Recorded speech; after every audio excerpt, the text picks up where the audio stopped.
Running Scared by Lynn Cook, Chapter 11.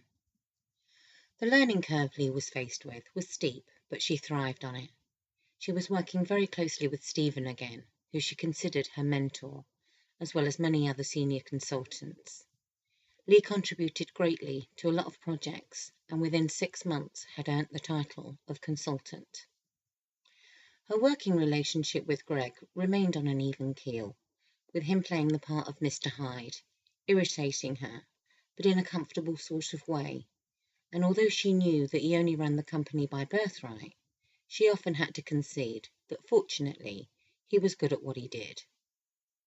She still made time for Julie and Paul, and it seemed the grapevine still had her and Paul as an item, which suited her in many ways, resulting in most of the men leaving her alone. Almost 6 months to the day of being a consultant, she landed her first major, much to the delight of Julie, as it meant she had another party to look forward to. The evening was in full swing, and although Lee had been to many of these affairs by now, this one was the most important to her, as the whole thing was happening because of her. She felt like she was finally making headway into the cream of the crop circle, and she wasn't even 30 yet. The account she had brought on was for DC Clothing, and she was in mid-conversation with the chairman, Donald Crowther, when Julie returned with Lee's drink, having gone for it over an hour before.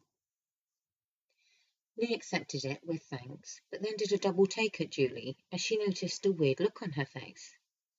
If Lee didn't know Julie better, she would swear it was almost a shy, bashful look, which puzzled Lee.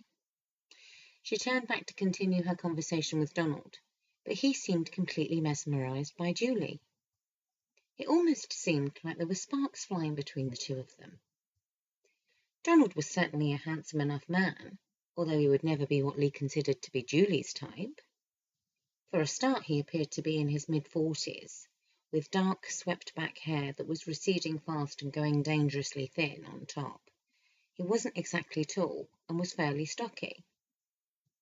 He had been married once, long ago, but his wife had died, at which point he had thrown himself into his work. He cleared his throat.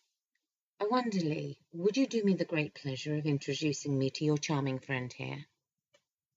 Lee decided to just roll with it. "Of course, Donald. This is Julie Taylor, and she works within our research department.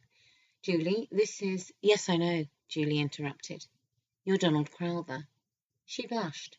Julie actually blushed. "I'm sorry, Mr. Crowther. Can I get you another drink as well?"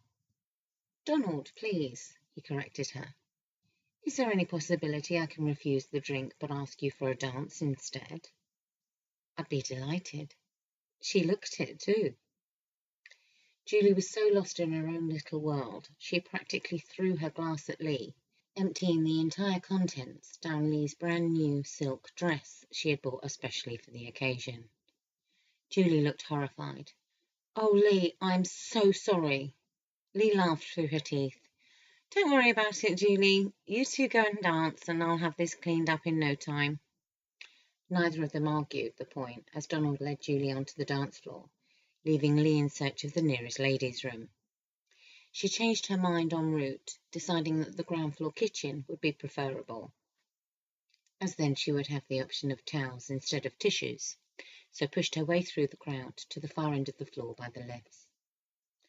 Lee stood in front of the sink, scrubbing away, desperately trying to clean new life back into her dress, when Giles Knotts came staggering in. Giles was one of the senior consultants, and Lee had no time for him. He was rude and arrogant, and Lee had witnessed him on more than one occasion bring some of the more junior girls to tears. "Well, if it isn't Golden Tits herself," he stumbled in further, holding onto the counter to try to steady himself. "I'm sorry, Giles, I don't follow you." She glared at him.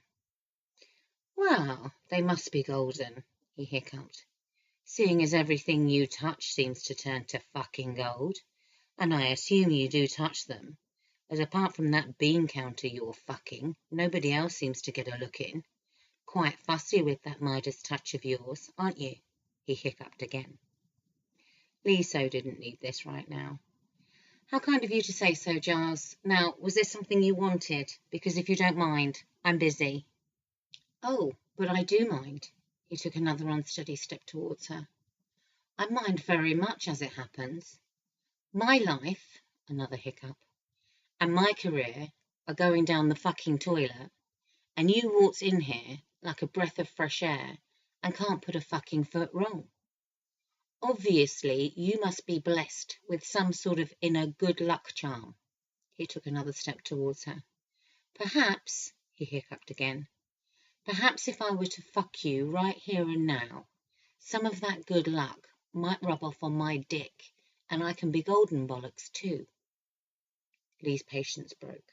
This was supposed to be her big night, and now not only was her new dress ruined, which even by Lee's standards had been a bit of an extravagance, she now had to deal with this moron. Giles, you're drunk. Now either go back to the party or go home. I don't care which. Just fuck off away from me. Giles drew his shoulders back. Who the fuck do you think you are that makes you too good for everybody? Lee sneered. Not too good for everybody, Giles. Just too good for the likes of you. You little slut. He lunged at her, but in his drunken state he was easy to sidestep.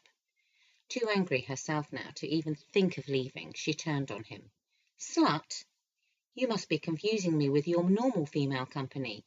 But then surely whore would be a better word, as I'm sure for anyone to put up with you, money would need to change hands. I'll show you, whore. He grabbed her shoulders and pulled her towards him. Let's see how high and mighty you feel after this. He slammed his mouth against hers, trying to open it with his tongue.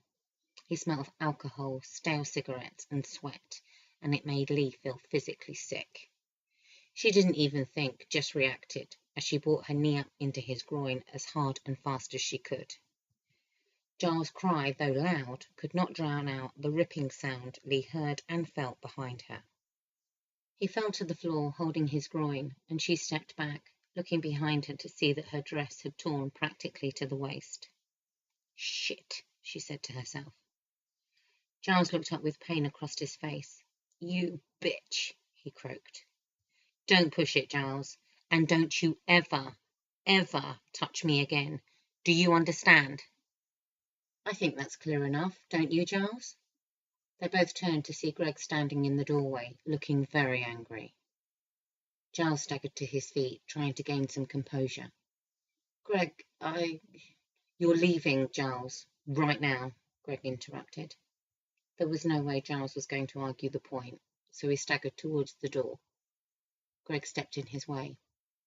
Have you any idea of the possible repercussions of what you just did? Because don't think for 1 minute that I will help get you out of this. We all have our own shit to deal with, Giles, but you need to take a good, hard look at yourself and realise just how low you've fallen. Now get out of my sight, because I really don't know how I'm keeping my hands off of you right now. But rest assured, we will be discussing this on Monday. Giles turned and staggered away. Greg forcefully closed the door behind him, coming towards Lee, with a look on his face that was telling her he was still angry. Well, he wasn't the only one. How long have you been standing there? She demanded.